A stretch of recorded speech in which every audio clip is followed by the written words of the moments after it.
Good morning friends. ఈరోజు topic వచ్చేసి direction and distance. ఇది రీజనింగ్ టాపిక్. నేను ఈ వీడియోలో బేసిక్స్ చెప్తాను. ఒకవేళ ఫస్ట్ టైం రీజనింగ్లో డైరెక్షన్ అండ్ డిస్టెన్సెస్ ఎవరైతే ఈ టాపిక్ స్టార్ట్ చేస్తున్నారో వాళ్ళు డైరెక్ట్ క్వశ్చన్స్ వెళ్ళి సాల్వ్ చేయాలంటే వాళ్ళకి కన్ఫ్యూజ్ అవుతుంది. ఎందుకంటే క్వశ్చన్స్ అన్నిట్లో north, south, west, east, 90 degrees, turn left, turn right, clock wise, anti clock wise అన్న వర్డ్సే వస్తాయి. సో మీరు స్టార్టింగే క్వశ్చన్స్ వెళ్ళి సాల్వ్ చేయాలంటే మీకు అర్థం అవ్వదు. సో మీరు ఫస్ట్ బేసిక్స్ అనేవి నేర్చుకోవాలి. నార్మల్గా ఫస్ట్ డైరెక్షన్స్: నార్త్, ఇట్ సైడ్ నార్త్, ఇట్ సైడ్ సౌత్, ఇట్ సైడ్ వెస్ట్, ఇట్ side east direction. Morning sun rise అనేది ఈస్ట్ డైరెక్షన్లో, సన్సెట్ అనేది వెస్ట్ డైరెక్షన్లో. Next, if we face the sun when it rises, then our position as follows. అంటే morning sun rise అయినప్పుడు మనం సన్కి ఫేస్ చేస్తే అది మనకు ఫ్రంట్ అవుతుంది. అది ఈస్ట్ డైరెక్షన్లోనేమో మన ఫ్రంట్, వెస్ట్ డైరెక్షన్లోనేమో బ్యాక్. ఓకేనా? ఇప్పుడు ఇక్కడ సన్ అనేది రైజ్ అవుతుంటే సూర్యుడు ఉదయిస్తున్నాడు. మన సూర్యుడు ఉదయించినప్పుడు సన్కి ఫేస్ చేస్తే మన ఫ్రంట్ ఈస్ట్, మన బ్యాక్ వెస్ట్, మన లెఫ్ట్ నార్త్, మన రైట్ సౌత్ అవుతుంది. Next, if you face sunset then our position is, అంటే సూర్యుడు ఈవినింగ్ టైంలో సన్సెట్ టైంలో మనం సన్ని ఫేస్ చేస్తే, అంటే సన్సెట్ అనేది ఎప్పుడు ఈవినింగ్ టైంలో సన్సెట్ అవుతుంది కదా, సన్సెట్ అవుతున్నప్పుడు మనం ఫేస్ చేస్తే అప్పుడు మన ఫ్రంట్ అనేది వెస్ట్ అవుతుంది, మన బ్యాక్ అనేది ఈస్ట్ అవుతుంది.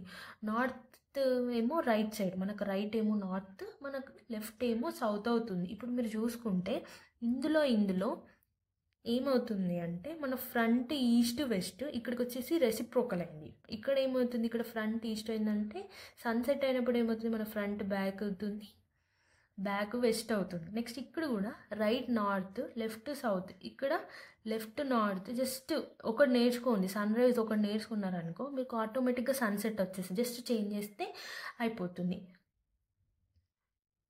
నెక్స్ట్ వచ్చేసి షాడో అనేది చాలా వరకు క్వశ్చన్స్లో అడుగుతాడు మనకి. ఒకటే గుర్తుపెట్టుకోండి, షాడో అనేది సన్ రైజ్ అవుతున్నప్పుడు షాడో అనేది రైట్ సైడ్లో వస్తుంది మనకి. సన్సెట్కి ఏమో షాడో అనేది లెఫ్ట్ సైడ్లో వస్తుంది. నెక్స్ట్ వచ్చేసి 12 noon there will be no shadow as the rays of the sun are vertically downwards at a time. అంటే 12 noonకి షాడో అనేది రాదు, ఎందుకంటే సన్ డైరెక్షన్ అనేది వర్టికల్లీ డౌన్వర్డ్స్ ఉంటుంది కాబట్టి. ఇవి జస్ట్ బేసిక్స్. ఈ బేసిక్స్ నేర్చుకోవడం వల్ల మనం ఫర్దర్గా వచ్చే క్వశ్చన్స్ని సాల్వ్ చేయగలుగుతాం. మీకు యూస్ఫుల్ అవుతుందనేసి నేను ఈ వీడియో చేస్తున్నాను. నెక్స్ట్ టాపిక్, నాది ఒక రిక్వెస్ట్ ఫ్రెండ్స్, మీరు ఒకవేళ ఫస్ట్ టైం నా ఛానల్ని చూస్తున్నట్టయితే please like, share and subscribe. మీ ఫ్రెండ్స్కి కూడా షేర్ చేయండి, ఎందుకంటే వాళ్ళకి కూడా యూస్ఫుల్ అవుతుంది. ఫస్ట్ క్వశ్చన్స్ మనకు నార్మల్గా ఫస్ట్ క్వశ్చన్స్ ఎలా వస్తాయంటే డైరెక్షన్లో ఇలా వస్తాయి: Q east to the east of P. Q east to the east of P అంటే స్టార్టింగ్ మనం ఇప్పుడే నేర్చుకుంటున్నాం కాబట్టి నార్మల్గా మనం అందరం ఏమనుకుంటామంటే Q east to the east of P అంటే క్యూకి పి ఈస్ట్లో ఉంది అనుకుంటాం. ఓకేనా? స్టార్టింగ్ నేను కూడా ఫస్ట్ టైం డైరెక్షన్స్ నేర్చుకున్నప్పుడు నేను అలానే అనుకున్నా, క్యూకి పి ఈస్ట్లో ఉంది అనేసి నేను అనుకున్నాను. బట్ మన ఆన్సర్ అనేది తప్పు. క్యూకి పి అనేది ఈస్ట్లో లేదు. యాక్చువల్గా వచ్చేసి ఏంటిదంటే పీకి ఈస్ట్లో ఉంది క్యూ. పీకి ఇక్కడ రాస్తున్నా చూడండి, పీకి ఈస్ట్ అంటే ఎటు ఈస్ట్ కదా, పీకి ఈస్ట్లో ఉంది ఏంటి క్యూ. ఇక్కడ ఉన్నది కూడా అదే, పీకి ఈస్ట్లో ఉంది క్యూ. సో మీరు డైరెక్షన్స్ చదివేటప్పుడు నేను ఒక్కటే చెప్తా, మీరు ఏం చేస్తారంటే రైట్ సైడ్ నుండి వెళ్ళి చూడండి, అప్పుడు మీకు ఆన్సర్ కరెక్ట్ వస్తుంది. లెఫ్ట్ సైడ్ నుండి వెళ్ళి వస్తే మీకు ఆన్సర్ అనేది తప్పు వస్తుంది. పీకి వెస్ట్లో క్యూ ఉంటుంది, పీకి వెస్ట్ డైరెక్షన్లో క్యూ ఉంది. Next, Q is to the north of P అంటే పీకి నార్త్ డైరెక్షన్లో క్యూ ఉంది. అంటే నార్త్ అంటే పైకి, ఇక్కడ సింబల్స్ రాసిన north, south, west, east. North, south, west, east. మీకు ఎంత వచ్చినా సరే మీరు చిన్నగా డైరెక్షన్స్ రాసుకుంటే మీకు కన్ఫ్యూజ్ అవ్వదు. నెక్స్ట్ వచ్చేసి క్యూకి సౌత్ ఆఫ్ పీ. క్యూకి సౌత్ ఆఫ్ పీ అంటే పీకి సౌత్గా క్యూ ఉంది. పీకి సౌత్ అంటే కిందికి క్యూ ఉంది. Next, Q east to the north east of P అంటే పీకి నార్త్ ఈస్ట్లో క్యూ ఉంది. పీకి నార్త్ ఈస్ట్ అంటే ఇటు direction, north south west east, north east అంటే ఇటు ఈ డైరెక్షన్లో ఉంది. నెక్స్ట్ ఏంటిది, Q is to the north west of P అంటే పీకి నార్త్ వెస్ట్లో, నార్త్ వెస్ట్ అంటే ఈ డైరెక్షన్లో ఉంది. చూడండి, పీకి నార్త్ వెస్ట్లో క్యూ ఉంది. Next Q is to the south east of P అంటే పీకి సౌత్ ఈస్ట్ అంటే ఇటు, పీకి సౌత్ ఈస్ట్లో క్యూ ఉంది, పీకి సౌత్ ఈస్ట్లో క్యూ ఉంది. Next Q is to the south west of P అంటే పీకి సౌత్ వెస్ట్ అంటే ఇటు ఇటే కదా, సౌత్ వెస్ట్లో క్యూ ఉంది. ఇవి జస్ట్ బేసిక్, ఇవి నేర్చుకుంటే ఏ క్వశ్చన్స్ వచ్చేది మీరు సాల్వ్ చేయగలుగుతారు. నెక్స్ట్ వచ్చేసి concept of turn. Left turn, right turn. Left turn అంటే ఏంటిదంటే యాంటీ క్లాక్ వైజ్ డైరెక్షన్. చూడండి, లెఫ్ట్ అంటే లెఫ్ట్కి తిరుగుతుంది అంటే anti clock wise direction. Right turn అంటే ఏంటిది, రైట్కి తిరిగితే దాన్ని మనం క్లాక్ వైజ్ డైరెక్షన్, ఇలా తిరిగితే క్లాక్ వైజ్ డైరెక్షన్, ఇలా తిరిగితే anticlockwise direction. Next వచ్చేసి person turn left, person turns right.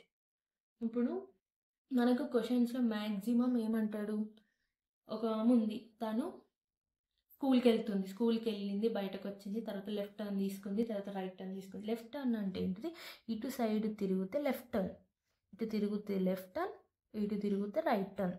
ఓకేనా, మనం అక్కడ ఆ పర్సన్ని బట్టి మనం చెప్పాలి. ఓకేనా. నెక్స్ట్ వచ్చేసి concept of degree. Concept of degree అంటే ఏంటిదంటే మనకు క్వశ్చన్లో కొన్నిసార్లు అడుగుతాడు. ఒక పర్సన్, సపోజ్గా ఒక అమ్మాయి ఉంది, తను స్కూల్కి వెళ్ళి తర్వాత 90 degrees రైట్ తిరిగింది, తర్వాత 180 degrees లెఫ్ట్కి తిరిగింది. అలాంటి క్వశ్చన్స్ ఉంటాయి. అలాంటి క్వశ్చన్స్ని మనం సాల్వ్ చేయాలి అంటే డిగ్రీస్ అనేవి రావాలి. ఇవనేవి అన్ని డిగ్రీస్, 0 degrees, 45, 90, 135, 180, 225, 270, 315, 360. మీరు ఏం పట్టాల్సిన అవసరం లేదు. జస్ట్ ఇవి గుర్తుపెట్టుకోండి, 90, 180, 270, 360. ఓకేనా. తర్వాత 45 యాడ్ చేస్తే అవి వాల్యూస్ వస్తాయి. జస్ట్ ఫస్ట్ చూసినప్పుడు హార్డ్గా అనిపిస్తుంది, తర్వాత ఒక నిమిషం కూర్చొని నేర్చుకుంటే వచ్చేస్తుంది. ఇలా తిరిగితే క్లాక్ వైజ్ డైరెక్షన్, ఇలా తిరిగితే anticlockwise direction. The position of direction can be changed by angular movement. Angular movement వల్ల పొజిషన్ ఆఫ్ డైరెక్షన్ అనేది చేంజ్ అవుతుంది. ఇప్పుడు మనం జస్ట్ ఒక సింపుల్గా ఒక క్వశ్చన్ నేను చెప్తాను. A girl is going towards west. West అంటే మనకు ఎటు ఏం లేదు, మీరు అంతా ఆలోచించాల్సిన అవసరం లేదు. నార్త్ వెస్ట్ సౌత్ ఈస్ట్ ఇలా డ్రా చేసుకుని మనకు వెస్ట్ ఎటు చూపిస్తుంది, ఇలా చూపిస్తుంది. సో ఆ అమ్మాయి ఎటు పోతుంది, ఇలా పోతుంది అన్నట్టు. వెస్ట్ అంటే ఇటే కదా, వెస్ట్లో పోతుంది. Then she turn left, then turn 90 degrees clockwise అంటే ఎటు ఇలానే కదా, క్లాక్ వైజ్ అంటే ఇలా. సో ఇప్పుడు ఆ అమ్మాయి ఎటు ఫేస్ చేస్తుంది, ఇటు సైడ్ ఫేస్ చేస్తుంది. తనకి రైట్ ఏమో ఇటు సైడ్ వస్తుంది, ఓకేనా, లెఫ్ట్ ఏమో ఈ పక్క వస్తుంది కదా. సో తను ఇలా తిరిగింది అంటే లెఫ్ట్కి వచ్చింది. నెక్స్ట్ ఏమన్నా 90 degrees క్లాక్ వైజ్ డైరెక్షన్ అంటే ఎలా, ఇక్కడ చూడండి, ఇటే కదా, క్లాక్ వైజ్ అంటే ఇటు, యాంటీ క్లాక్ వైజ్ అంటే ఇటు. ఇప్పుడు మన క్వశ్చన్లో క్లాక్ వైజ్ అన్నాడు కాబట్టి 90 degrees. ఇప్పుడు మన ఆన్సర్ ఏంటిది, వెస్టే, ఎందుకంటే ఇది ఏ పక్క ఆరో మార్క్ చూపిస్తుంది, వెస్ట్. ఒకవేళ మనకు క్లాక్ వైజ్ కాకుండా యాంటీ క్లాక్ వైజ్ ఇచ్చింది అనుకోండి, అప్పుడు మనం ఇటు చెప్పాలి. ఓకేనా, ఎందుకంటే యాంటీ క్లాక్ వైజ్ అనేది ఈ డైరెక్షన్, క్లాక్ వైజ్ అనేది ఈ డైరెక్షన్. ఓకేనా. నేను ఏమనుకుంటున్నానంటే ఈ బేసిక్స్ అన్నీ మీకు అర్థమయ్యాయి అని అనుకుంటున్నాను. ఇన్ కేస్ ఎవరికైనా అర్థం అవ్వకపోతే నాకు కామెంట్ చేయండి. ఒక్కొక్క క్వశ్చన్కి ఒక్కొక్క ప్రాబ్లంతో ఎక్స్ప్లెయిన్ చేస్తా. నెక్స్ట్ వీడియోలో ప్రాబ్లమ్స్ ఎలా సాల్వ్ చేయాలనేది డిస్కస్ చేద్దాం. Thank you for watching. Please subscribe my YouTube channel.